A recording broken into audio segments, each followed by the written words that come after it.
वालेकुम व्यूवर्स, कैसे हैं आप सब। आप देख रहे हैं हमारा यूट्यूब चैनल मैथ्स अकेडमी। आज हम करेंगे चैप्टर नंबर 1 की एक्सरसाइज 1.1, उसका क्वेश्चन नंबर 2। वो कह रहे हैं name the properties use in the following equations. In equations में जो सी प्रॉपर्टीज़ यूज़ हुई हैं वो आपने बतानी है। फर्स्ट वाले पार्ट में आपके पास है 4 + 9 = 9 + 4। 4 + 9 करें तो आंसर 13 और 9 + 4 करें आंसर 13। जब दोनों के आंसर सेम आ रहे हैं तो ये कौन सी प्रॉपर्टी हमने पढ़ी थी? हमने ये कम्यूटेटिव प्रॉपर्टी पढ़ी थी, commutative law with respect to addition. Addition क्यों? क्योंकि यहाँ पे वैल्यूज ऐड हो रही हैं।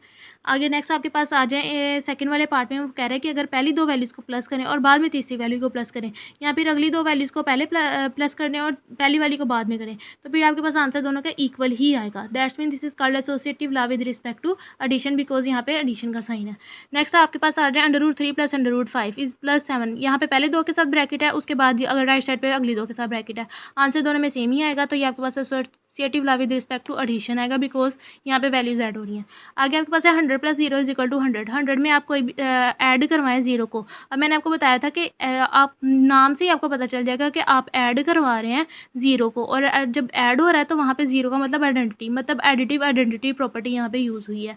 तो आपके पास वही नंबर आंसर आएगा। नेक्स्ट आपके पास है 1000 × 1। जब किसी भी नंबर को हम 1 के साथ मल्टीप्लाई करते हैं तो आपके पास वही नंबर आंसर आता है। मल्टीप्लाई करें तो ये मल्टीप्लिकेटिव, अगर 1 के साथ मल्टीप्लाई करें तो मल्टीप्लिकेशन में 1 का मतलब होता है आइडेंटिटी। तो यहाँ पे प्रॉपर्टी यूज़ हुई है मल्टीप्लिकेटिव आइडेंटिटी। नेक्स्ट आपके पास है 4.1 + -4.1। जब हम एक नंबर में उस नंबर का इन्वर्स ऐड करवाएंगे तो आपके पास आंसर क्या आएगा? 0। ये आपके पास प्रॉपर्टी थी एडिटिव इन्वर्स की। नेक्स्ट आपके पास है a - 0। ये वही प्रॉपर्टी यहाँ पे यूज़ हुई है, जैसे 4.1 प्लस करवाया है माइनस वाली उस नंबर का इन्वर्स को। इसी तरह a में हम ऐड करवा रहे हैं, उसका इन्वर्स मतलब माइनस है, तो that's mean it is additive inverse property. Answer आपके पास इसमें 0 ही आएगा। नेक्स्ट पार्ट में आपके पास √2 × √2 या फिर √5 या फिर √5 पहले रख लें और √2 बाद में रख लें, आंसर दोनों में सेम ही आएगा। ये आपके पास कम्यूटेटिव लॉ है विद रिस्पेक्ट टू मल्टीप्लिकेशन, क्योंकि यहाँ पे वैल्यूज़ मल्टीप्लाई हो रही है। नेक्स्ट आपके पास आ जाए ए अगर मल्टीप्लाई और b - c के साथ, यहाँ पे जहाँ पे ब्रैकेट आ जाती है और ए होती है वैल्यू, वह मल्टीप्लाई हो रही है, वहाँ से आपको अंदाज़ा हो जाना चाहिए कि ये आपके पास डिस्ट्रीब्यूटिव ला है। अगर लेफ्ट वाली साइड से मल्टीप्लाई हो रही है वैल्यू तो लेफ्ट डिस्ट्रीब्यूटिव ला है, और राइट वाली साइड से मल्टीप्लाई हो रही है तो ये आपके पास है राइट डिस्ट्रीब्यूटिव ला।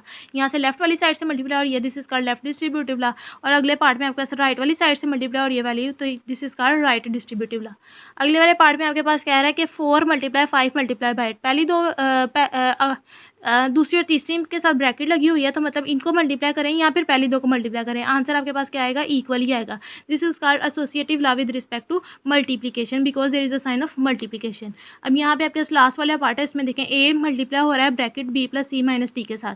अब जब इस वाली साइड से a मल्टीप्लाई हो रहा है, अब 1 2 ज़रूरी नहीं 2 वैल्यूज़ हों, वो 2 से ज़्यादा भी हो सकती है। यहाँ पे तीसरी वैल्यू आ गई है, तो जब मल्टीप्लाई होगा आपके पास बाहर से एक ब्रैकेट के अंदर वैल्यू मल्टीप्लाई होगी, तो फिर ये आपके पास कहलाएगी डिस्ट्रीब्यूटिव लॉ, और अगर लेफ्ट वाली साइड से मल्टीप्लाई हो रही है तो this is called left distributive law. ठीक है, उसके बाद आगे आ जाए आपके पास क्वेश्चन नंबर 3। उसमें वो कह रहा है name the properties used in the following inequalities. अब आपके पास इक्वालिटीज़ के साइन के साथ नहीं है, मतलब इक्वल का साइन ही होगा, यहाँ पे ग्रेटर देन या फिर लेस देन का साइन होगा। वो कह रहा है -3 लेस देन है -2 के साथ से, तो आपके पास ये कंडीशन हो सकती है कि 0 लेस देन होगा 1 के साथ।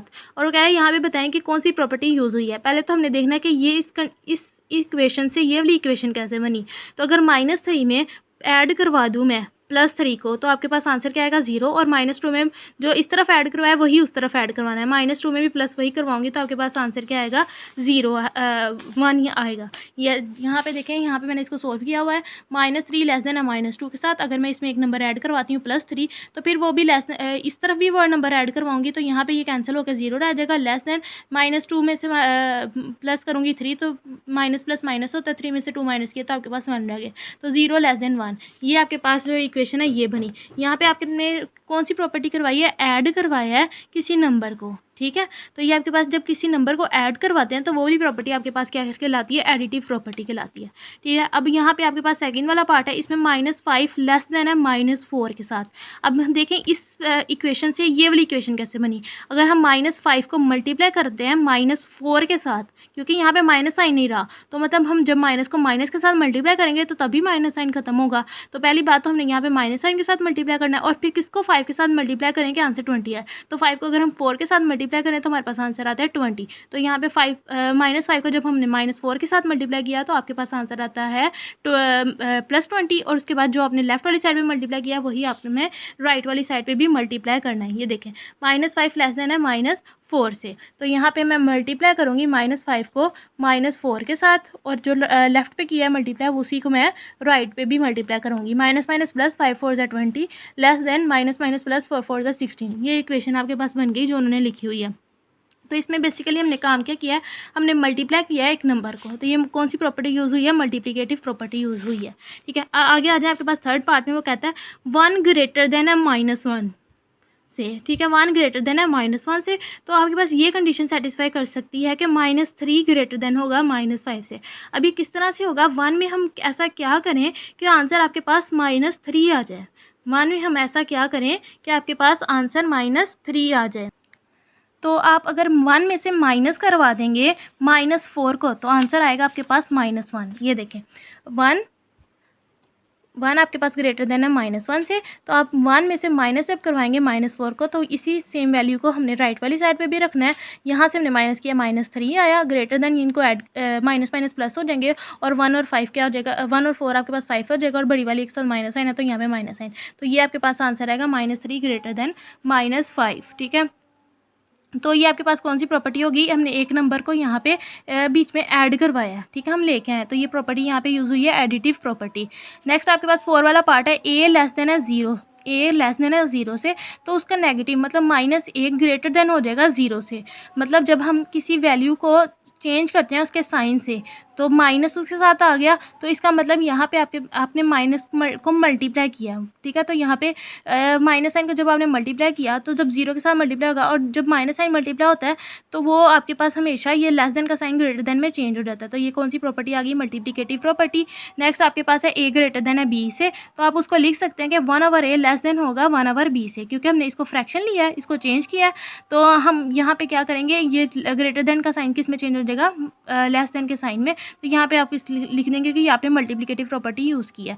नेक्स्ट 6 वाले पार्ट में आप देखें, ए ग्रेटर देन है बी से, तो आप -a लेस देन होगा -b से। जब भी माइनस साइन मल्टीप्लाई होगा, इस ऊपर वाले पार्ट में भी बताया है, तो आपके पास इक्वालिटी का साइन इनइक्वालिटी का साइन चेंज हो जाएगा, ये ग्रेटर देन का साइन चेंज हो जाएगा लेस देन में। तो ये आपके पास -1 उनको मल्टीप्लाई किया दोनों साइड पे, तो ये आपके पास कौन सी प्रॉपर्टी हुई है, मल्टीप्लिकेटिव प्रॉपर्टी यूज़ हुई है। ठीक है, होप सो आपको समझ आई होगी। अब नेक्स्ट वीडियो में मैं आपको आगे जो आपके पास क्वेश्चन है, क्वेश्चन नंबर 4 वो 5 की सॉल्व करवाऊँगी। ठीक है, तब तक के लिए अल्लाह हाफिज़।